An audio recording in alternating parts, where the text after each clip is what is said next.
Ako, hindi ko alam kung Himalay, Himulo, hindi ko na alam. Yes, pero nandito tayo ngayon para sa inyo at para sa pagdiriwang ng isang himala. Kaya naman, kikilalanin natin kayong mga taga-Barrio Kupang at lahat ng bumubuo nito.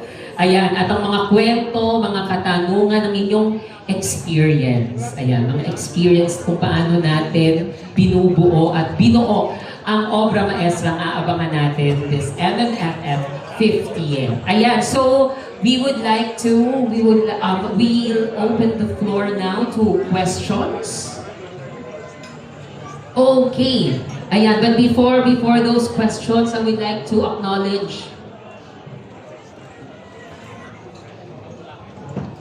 yes, we would like to acknowledge the presence of the MMDA Chairman. Yes, Romando Artes. Ayan, maraming salamat po sa inyong pagpunta. And we'd also like to acknowledge the presence of MMFF Executive Director Attorney Rochelle Macapili-Ona.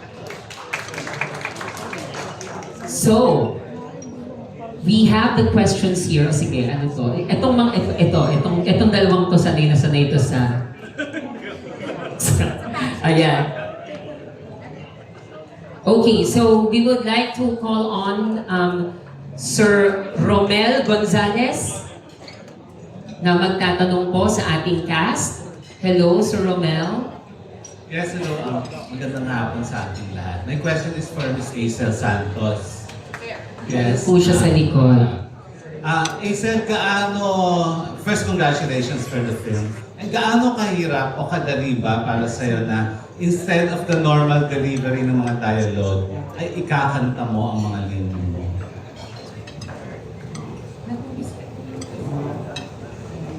Hello? Sound check. Yeah, meron ako agad. So, nag-umpisa po ako as a singer. Kaya siguro masasabi kong mas madaling magkwento ng pakanta para sa akin. Pero hindi nangangahulugan na madali itong gawin. Dahil ito ay isang obra na classic pa noong 1980s na Sir Philip. And although we've staged it back in 2018, 2019 as a musical, now na ginawa itong pelikula, ibang medium po, iba rin pala talaga ang hirap ng paggawa ng pelikula. So, mas mahirap na kinakanta mo? Yung pagkanta, okay lang po sa akin. Yung pag-film itself and doing it a number of times for different angles, doon po kami nanibago bilang mga awit at performers sa teatro. Ayun, thank you and Thank you. congratulations. Maraming salamat po, Sir Romel.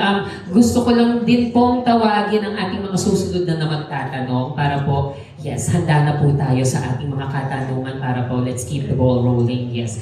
So, ang susunod pong magtatanong ay si Ms. Rose Garcia, pagkatapos po ay si Ms. Nikki Wang, at pagkatapos po na ay si Janice Navida and Jojo Panaligan. And also a reminder to our friends from the press, you can ask a question and you can only have one follow-up.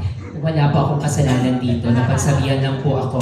Pero yun po, you have one question and one follow-up para din po mapagbigyan po ang mas marami pa pong magtatanong ngayong araw na ito.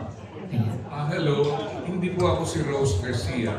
Ako si Nestor Cordero ng Manila Bulletin. Humihingi po ako ng panumanhin, wala po sa akin ang inyong pangalan. But go ahead, sir. It's okay. I just want to ask maybe the creative or even the cast, bakit kailangan gawin o i-revive, gawan ng bagong version ang Himala na isang klasikong pelikula?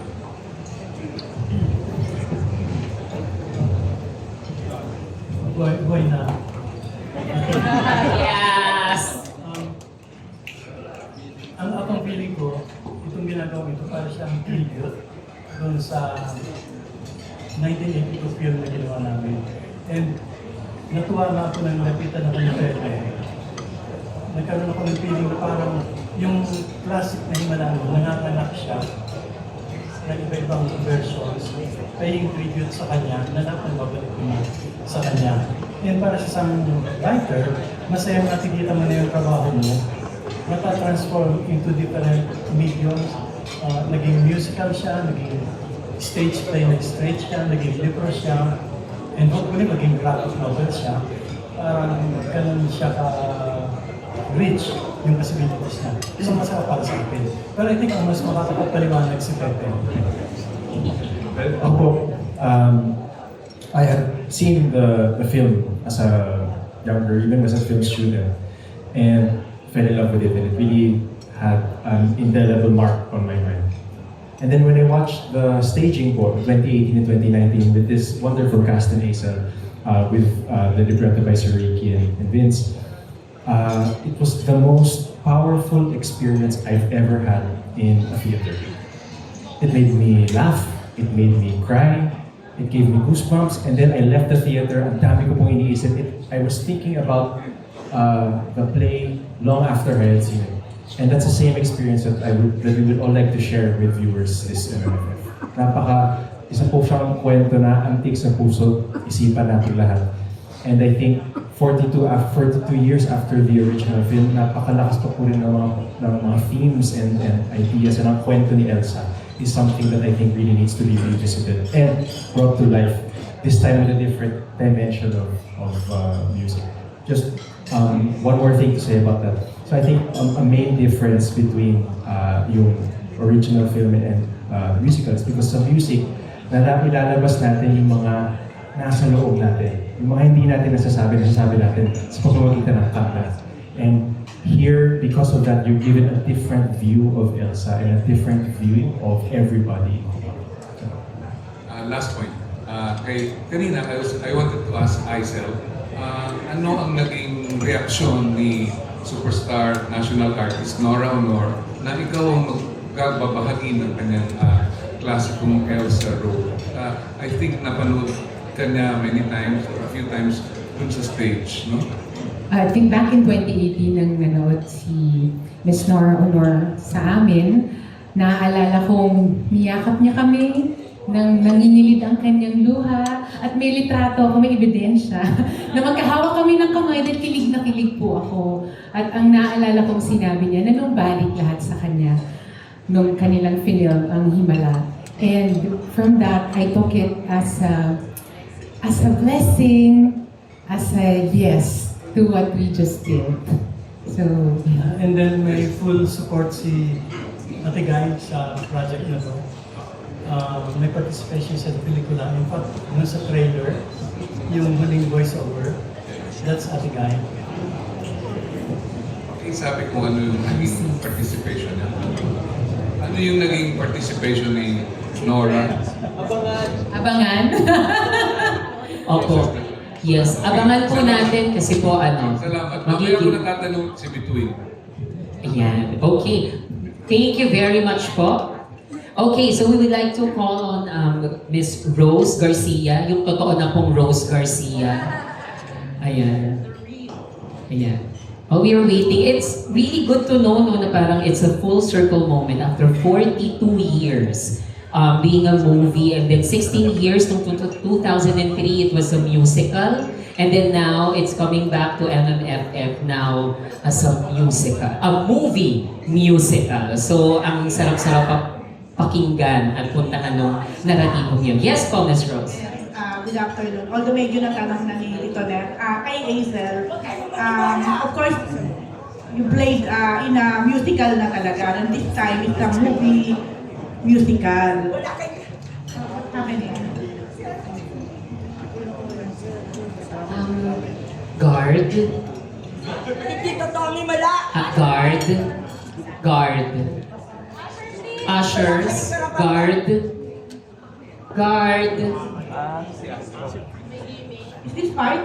Or Hindi not? ka magsalita na ganyan. Dahil hindi totoo.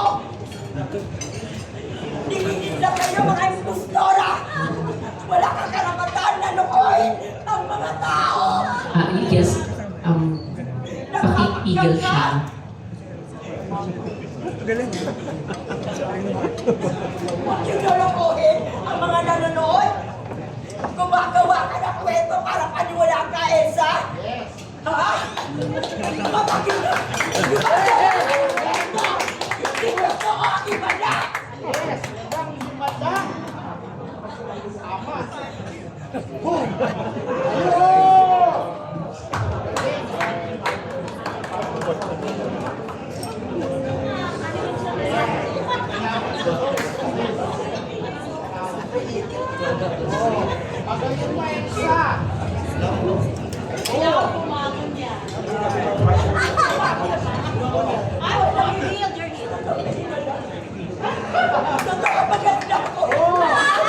Ladies and gentlemen, Arman Salon!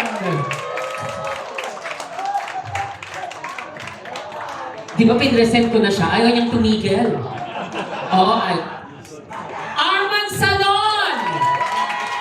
Ayaw niyang tumigil. Oo, in character siya. Nagme-method acting siya. Sorry. Ayan. Again, isa pong masigabong palakpakan. At nakita natin na totoo pong may isang himala. Napatigil po ni Elsa. Napatigil po. Arman! Arman! Yes, dito. Oo, magbaw ka na, mami. Kanina, nakatatlo kang beses na present sa'yo ayaw mong tumigil. Again, Arman Salon!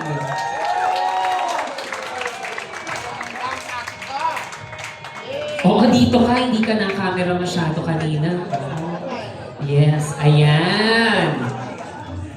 Oo, picture na natin because this is such a milestone and a moment in MMFF 50. Ayan.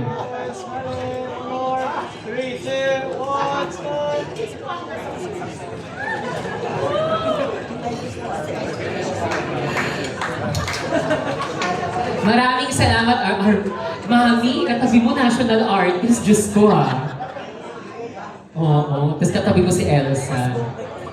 I think okay na din kasi may Q&A, but may media con kasi. Ayaw niya talaga. Thank you so much. Thank you so much, Arman. Sige. You're welcome. Oo. Yes, thank you so much. Ayan. Naloka kayo, no? Oo. Naloka din kami eh. Kasi mamaya ka pa, Mami eh. Naloka din kami. Pero, yes. Yes to that. Okay. Hello po. Mabalik po tayo, Miss Rose. Nakakaloka, hindi mo na ako na-inform. Kami din po actually. Yeah, anyway, okay lang. Kay Aisel, kasi nga coming from musical ka na rin, and at this time is a movie musical, ang tama ko, yeah. Saan ka mas pressure? Yung pwede kang ikumpara kay Ate Kay dahil movie na to eh, iba yung musical lang talaga. Or sa, dahil part 2 ng Metro Manila Film Festival. And Actually, ang na-pressure po ako kung paano ko magpapapayat. Nung nabalitaan ko po ito kasi galing ako sa panganganak. So, yun yung talagang naging pressure ko. But, hindi, ang babaw, ano. Pero, katulad ng musikal, ang paggampan ng role na ito ay totoong malaking shoes to fill, diba? But I always go back to the script. I always go back to who Elsa is.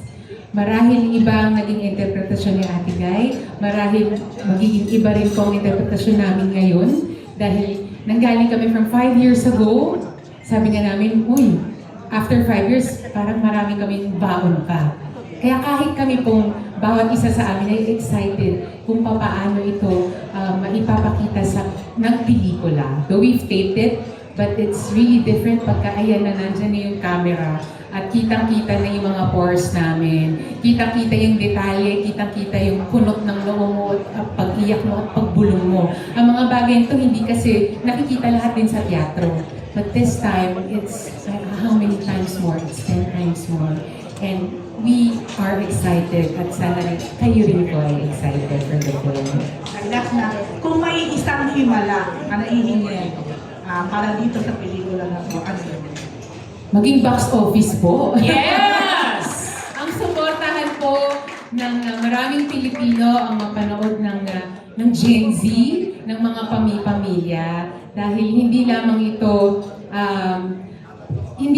for entertainment. Marami po tayong kapupulutan ng aral. Maraming aral na ipapaalala sa atin ang pelikulang ito. At syempre, mamamangha tayo sa husay at galing ng talentong Pilipino.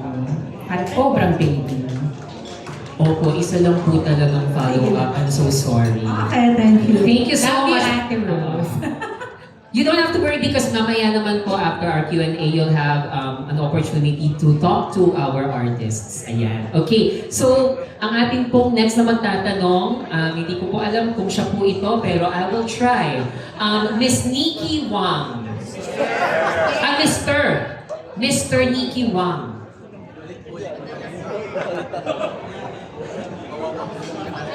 Parang talagang nangihingi ako ng himala for today. Hello. Kinakabahan na ako. Good afternoon.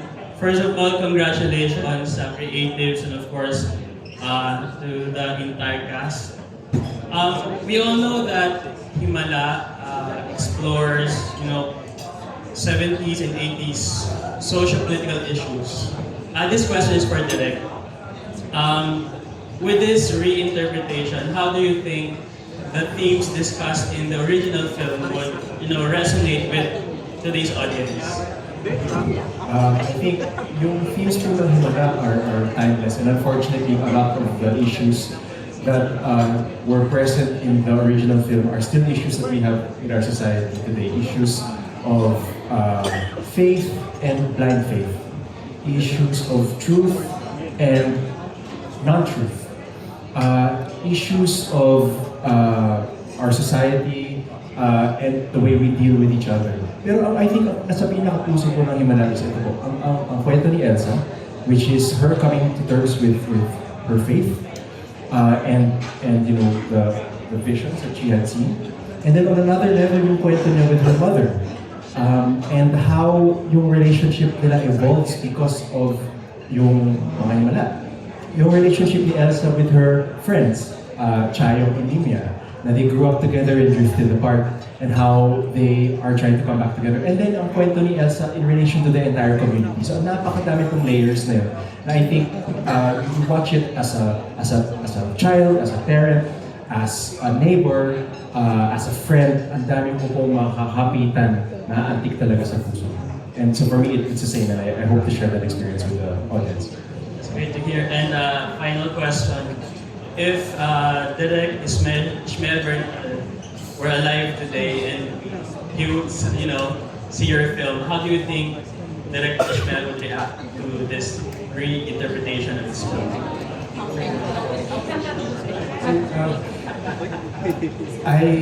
Or how do you want him to react to this?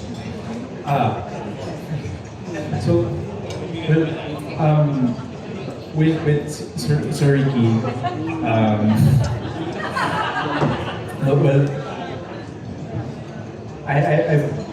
it's been a very long dream na maigaw ang pelikula ito. And I first saw it 6 years ago, and it took me many years to get the courage to ask Sir Ricky. And this year when we asked, I was very grateful and honored that he said yes. Pero I've always been nervous about showing Sir Ricky from the script to the film. And I will always remember Sir Ricky saying that, Sir Ricky said that this is yours and for the whole team to play around with. And i-angkop siya sa perspectives po namin. But I will say na yung film po ni Ishmael Berhan is deservedly a classic. And it is deservedly one of the most timeless, most important, best Filipino films of all time. And I have referenced it in a way po na, for example, from the musical script, binalikan po namin yung original film. May mga eksena from the original film na binalik po namin for the musical. Shots were a lot of inspiration, some scenes. And I also watched the film again in full just a few weeks ago. So it's always present in my mind. And I will say, as I said to Sir Ricky, nothing will replace Ishmael Burnham, Laura Honor, and Sir Ricky Lee's Himala. And this is a different take on it. It's a different take on the story of Elsa, told very powerfully through these wonderful performances and such really powerful, wonderful music. Singitan ko lang yung I think matutuwa si Isma. Knowing Isma as a friend and as a co-worker, I think matutuwa si Isma. I think ma-amuse siya. I think matcha-challenge siya na yung gawa niyang trabaho noon, nanganganak ngayon ng iba-ibang version. And I can imagine him looking at all these versions already and saying, sige nga, tingnan natin. Not condescendingly. Kasi may si Isma sa discourse eh. Sige nga, tingnan natin, anak. Nagawin yan eh. Tingnan natin. Dapat tutuwa siya. So, masaya kami na ginagawa namin ito. And then, nung ginawa namin Isma yung Himala, in 1982, ang guideline namin lahat, coming from him, minimalistic siya. Kaya halos walang mga salita. Nang nag-present si Pepe ng kanyang vision for this version, expressionistic siya. Musical na siya, and then expressionistic siya. So already ibang klaseng Himala. And yet, nung lumapit si Pepe, ang nakuha ko, he would be, and he is. And he was very faithful dun sa original. And yet, in a way also, very unfaithful. Kung may ganun man. Nakita ko kasi yung essence eh. Andun pa rin eh. And to the letter na yung essence. At napapasok siya every step. And we discussed every step. But on the other hand, as he said, I told him all the story. Kasi I don't think matutuwa si Bernie kung gagawa ka ng Himala na kinopya lang, naging clone lang ng original na Himala. That's when he will consent. Pero pag nakita niya na nanganak yung original Himala na isang klaseng Himala, dahil kapag mamalaki din niya at namin, I think matutuwa siya at baka bumangon pa. Thank you very much. And I love that. Naku, wag naman, Sir Ricky. Gusto namin siyang makausap ngayon sa media ko na to, pero wag muna po. Opo.